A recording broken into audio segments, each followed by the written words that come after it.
Hi everyone, and welcome back to Queen G's Recipes, and today I'm going to be showing you how to make a homemade caramelized chocolate sauce. So this is very similar to our caramelized sugar sauce, but it's in a chocolate form, so you can use it for chocolate flans, puddings, cakes, whatever you desire. And it lasts quite a bit of time in the fridge, so you'll have some sauce saved in a nice airtight container or nicely covered with some plastic wrap for 3 to 4 weeks, perfectly fine in the fridge.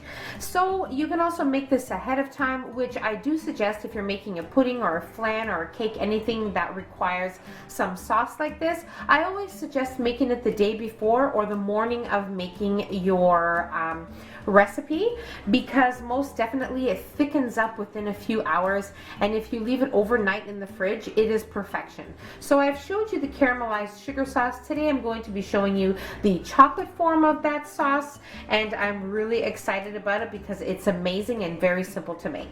So in our saucepan here, we have 1.5 cups of granulated regular white sugar. Here we have 3/4 cups of boiling water, and here we have 3 leveled measured tablespoons of chocolate sauce. Now it's very important in this recipe that you have a boiled water because we need our chocolate to melt in that water in order to make our caramelized chocolate sauce. So let's move on to our stove then. Okay, so before we move on to caramelizing our sugar, we are going to add in our cocoa powder. Now this is unsweetened cocoa powder, and we are going to add it into our boiling water.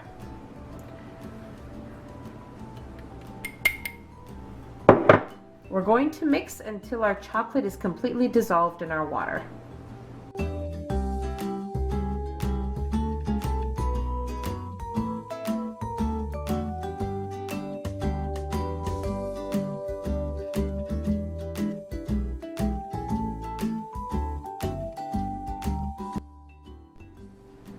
Okay, so our chocolate is completely dissolved here, and you will have a mixture that looks like hot chocolate. So that's exactly what you want. As you can see here, everything is dissolved. Now we'll just take this, set it aside.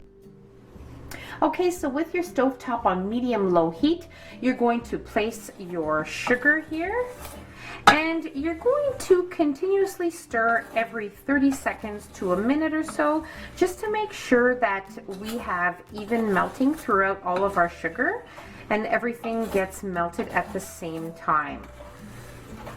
So just keep mixing it until you start to notice that your sugar is caramelizing.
Okay, so at this point you'll notice that there are still some chunks of sugar in here, so you're going to just continuously stir and make sure that all of the sugar is dissolved. Okay, at this point you can notice there are just a few sugar particles in here, so just continuously just keep stirring. Everything will dissolve nicely, and I have now lowered the temperature on my stovetop to low, and as you can see, we are almost at the perfect consistency and color.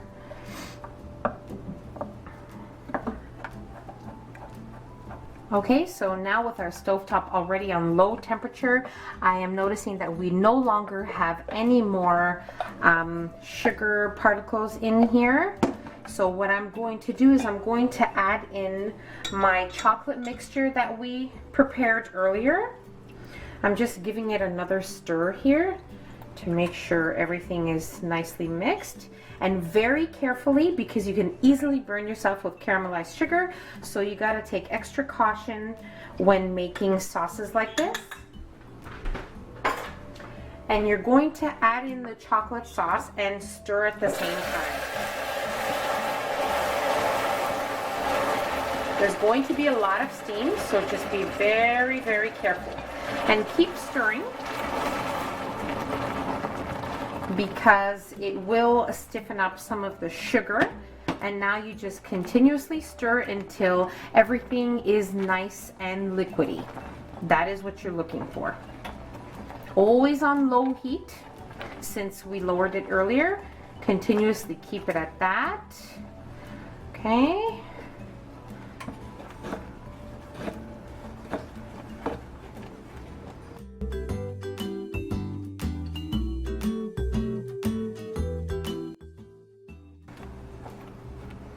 Now you want to be careful not to allow it to be on your stove top for too long, or your sauce will burn and you can't go back from that. You would have to redo your whole sauce.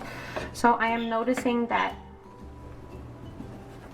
all of my sauce here is liquidy, as you can see, and this is exactly where you want it. So I'm going to remove it from our stove top, turn off the heat, and place it in a heat-proof bowl. So now we'll place this in a heat-proof bowl and allow it to sit at room temperature for about an hour uncovered, and then you can refrigerate it at that point until you need it.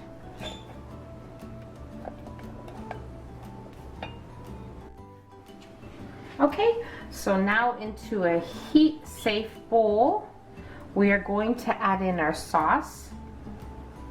Now you may be thinking, you know what, that sauce is really liquidy, it's never going to work. Trust me, it's going to work, and it's going to be wonderful.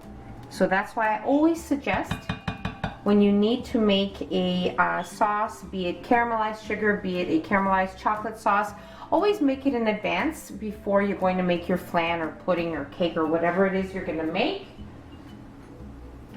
so it has enough time to thicken.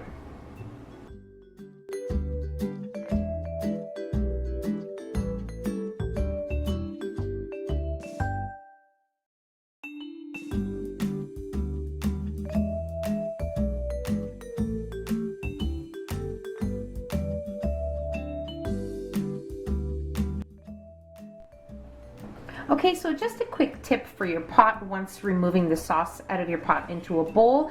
I did mention this in my caramelized sugar video, and I will mention it again. To have a nice cleaning experience with it, just fill the pot with hot tap water right up to the top, and then place a little bit of dish soap in it. Let it sit for about an hour or so, and it'll be an easy clean, and your saucepan will be back to normal just the way it was. Okay, so my caramelized chocolate sauce was resting at room temperature for an hour. Now what I did was I did wrap it with some plastic wrap, because if you don't, you are going to have to stir it every 10 minutes or so until the 1 hour is up at room temperature, or else you'll get a skin forming on the top of your sauce and it won't be too pleasant. So it's much easier if you just wrap it with some plastic wrap and you're ready to go. So now I just wanted to show you guys the consistency of this sauce. Just look how amazing. Just look at how amazing this is. It is perfection. It is already thickening perfectly. And now what I'm going to do is I'm going to place it in my fridge, and I will be using this for a future recipe on the channel in a few days. So I'm just going to wrap it with some plastic wrap as it was wrapped before, and I'm going to place it in the fridge. And that's about it, guys. As you go along, it's going to thicken day by day, and it's going to be the perfect consistency when you're ready to use it. You can already use it now because it's perfect the way it is, but as I said, it is for a future recipe. And that's about it. So you can keep it in your fridge up to 3-4 weeks, and it'll keep very well.